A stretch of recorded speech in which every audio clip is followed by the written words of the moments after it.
At 9:42 a.m., the world stopped. Not in the way you expect. Not bombs or blackouts. Not a broadcast warning or a sudden scream from the sky. It stopped quietly. I was standing on my porch, coffee in hand, watching the clouds. That's what I noticed first. The clouds had stopped moving. Not slowed, but stopped. Mid-drift, suspended like a photograph hung from the sky.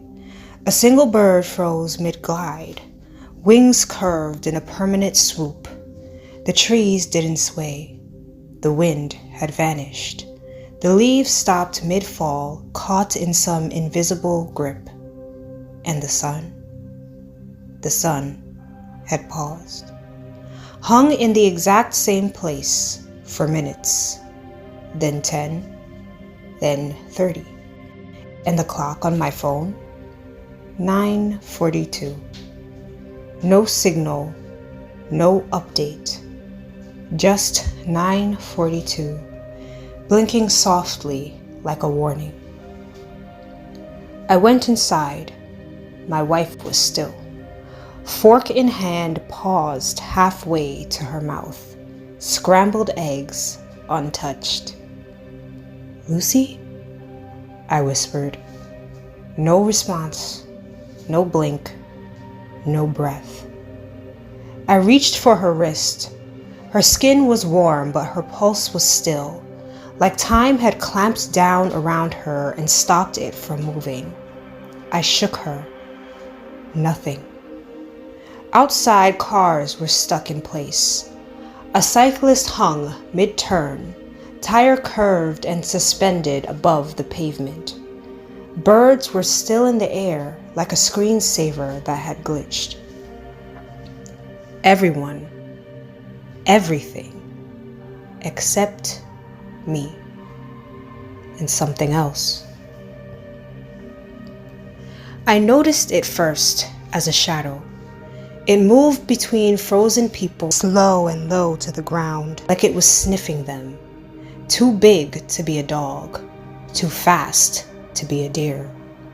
It darted from backyard to bush, creeping behind fences and street lamps, staying just out of reach. I stood on my porch, heart thudding. It saw me. Even from across the street, I knew it. Its head turned slightly. It paused, tilted, then disappeared behind a row of hedges. I ran inside. I don't know how long I hid. My phone didn't work, my watch was dead, and my house felt like a coffin with windows. I tried the TV, static. Tried the landline, dead tone. Even the refrigerator light didn't flicker when I opened it. But I was still hungry, still breathing, still warm, still moving. That's what scared me most. It wasn't just the time had frozen. It was that I'd somehow fallen out of it, and I wasn't alone. That night, or what should have been night, if the sun hadn't stayed locked in place, I decided to move. Staying inside wasn't working, and whatever else was moving out there, I couldn't keep pretending it wasn't real. I packed a bag, food, water, flashlight, just muscle memory. None of it made sense. Outside, the world was still. Beautiful in a horrible way. The thing, the creature, was closer now. I saw it just past the neighbor's garage. It didn't walk. It slid, a long, slick form with too many joints, limbs that bent wrong, a face I couldn't focus on, like my eyes wouldn't let me see it fully. Every time I tried, I felt a pressure behind my temples. It was watching me, and it was smiling. I ran.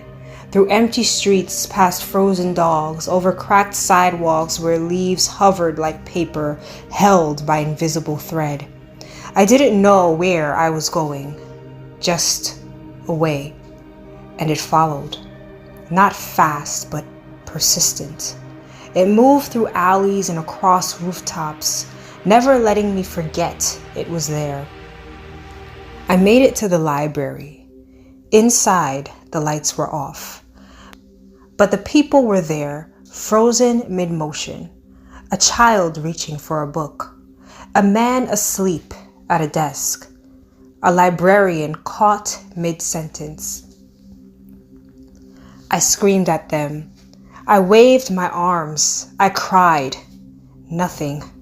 I turned to leave, and there it was, in the doorway, blocking my only exit. It didn't lunge or speak. It just looked. And I finally understood what it was doing. It wasn't hunting me. It was waiting. I ran to the back and locked myself in the staff room, curled under a desk. That's when the whispering started. Not in the air or through the vents, but in my head. Words I didn't know, sounds that didn't match any language I'd ever heard, but somehow I understood them. You were awake too long. You were supposed to sleep with the rest. Now you see what watches the world when it stops spinning. Now you stay awake forever. I don't know how many days have passed, or hours, or minutes. The sun hasn't moved. The sky is still a perfect blue canvas, brushed with dead clouds. My body still works. I still eat, still breathe. But the whispers don't stop. The creature, if that's what it is, sits across the room now. It doesn't need to hide anymore. Sometimes I hear it breathing. Sometimes it whispers my name. Sometimes it laughs. And every once in a while, I wonder if maybe, just maybe, I never really existed in time at all. Maybe I was never meant to move. When the sky froze, the world paused, and something else hit play. And now it's watching me, waiting to see if I'll stop too.